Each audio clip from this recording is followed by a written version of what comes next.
Hey everyone, Metal Scholar here. Welcome back to my channel. Today we're diving into something really exciting, poured silver. We'll be looking at the history of poured silver, some pros and cons for precious metal stackers, as well as a sneak peek into my latest additions from MK Barz. Let's get into it.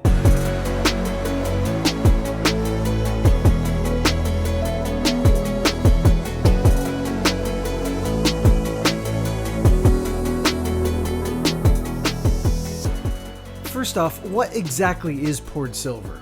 Well, unlike your standard coins or bullion bars that are minted by machines, poured silver is handcrafted.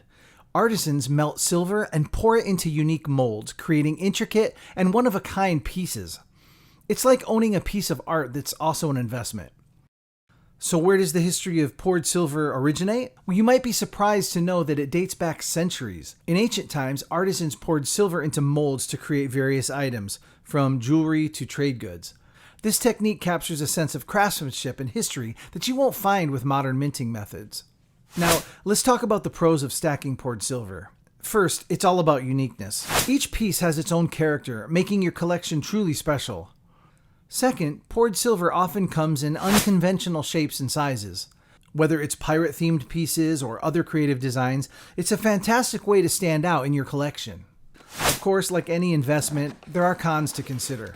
One downside is that poured silver might not be as easily recognizable in the market compared to well-known coins or bars.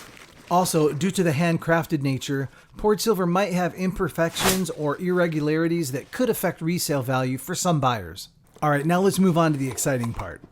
I recently got my hands on 6 stunning pirate-themed poured silver pieces from MK Barz. These pieces showcase incredible detail and craftsmanship, and I can't wait to show them to you. But that's not all. To store these treasures, I found this awesome small treasure chest on Amazon. It's the perfect addition to my collection and adds a touch of that pirate flair. Now mind you, this is my first purchase of poured silver. Not like Silver Slacker, who showcased a treasure chest that could hold 3,500 ounces of his poured silver. If you haven't checked out his massive stack, I'll put a link in the description. First thing to do is get him out of this beautiful black velvety bag. This first piece is a half-ounce MK Barz Mini Chunk Round Pirate. Mini Chunk is the perfect name, it just feels so chunky in your hands. On the obverse, you've got the classic skull and crossbones, and on the reverse, it's stamped MK Barz half-ounce 3/9 fine silver. This will be my very first piece of hand-poured silver that makes it into my brand new treasure chest. 3, 2, 1, boom. Next up is another half-ounce piece by MK Barz called Reaper King. It's a hand-poured round, and it kind of looks like it could have been a coin in the pirate days. It has a really high relief, and that dark toning really makes the silver pop. On the reverse, it's got that hand-stamped MK Barz classic logo with the skull and crossbones, with 3 9s on the skull and 1/2 ounce Troy right under the crossbones. Up next is my first 1 ounce piece I ever bought from MK Barz. It's called My Ship, My Way, Pirate Captain Stamped Round 3 9s fine silver. This side definitely reminds me of an Aztec calendar. I like the skull in the middle. When 90% of the time you're staring at perfect looking coins that have been machined and made perfectly, there's something refreshing about just picking up a piece like this and appreciating the uniqueness. This side's definitely my favorite just because it screams pirate. Kind of reminds me of Pirates of the Caribbean with the pirate hat, and he's positioned in the center of a pirate wheel. The roughness around the edges, the imperfect way it was poured and then stamped. Each piece really has its own character. As you'd imagine, it's definitely hardier and heavier in your hand. It really feels substantial compared to the half-ounce pieces. And then we get to this big boy. It's a 1.5 troy ounce MK Barz Pirate Trading Bar, 3 9s fine silver.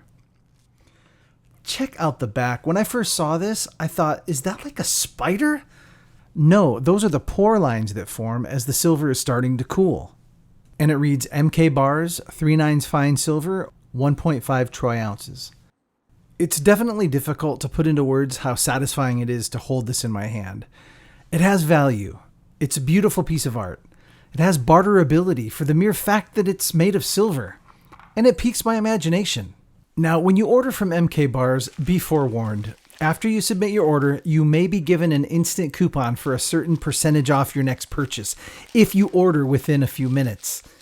This happened to me and, well, it worked. But I couldn't resist because I found it. A 1.5 ounce 3/9 fine hand-poured sea turtle.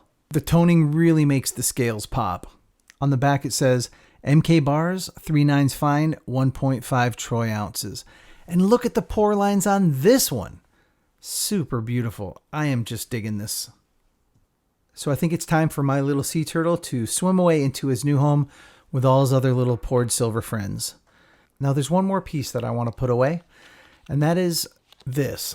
The Spectacular, the Silver Stacular hand-poured channel round made in collaboration with MK Barz. You might recall I picked this up for a steal at my LCS, and upon further analysis, I learned it was number 9 in a series. So this piece will feel right at home inside that new treasure chest. In fact, I'll be keeping all future poured silver pieces inside this chest, until one day, I have to buy a bigger one.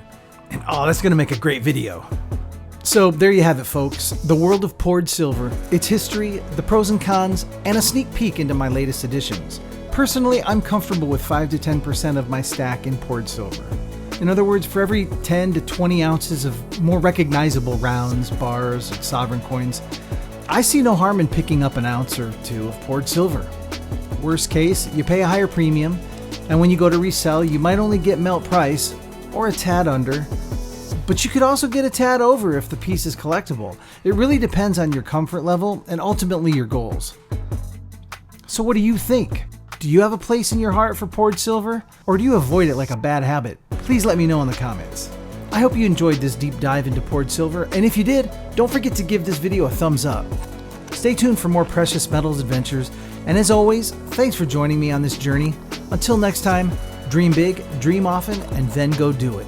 Metal Scholar, over and out.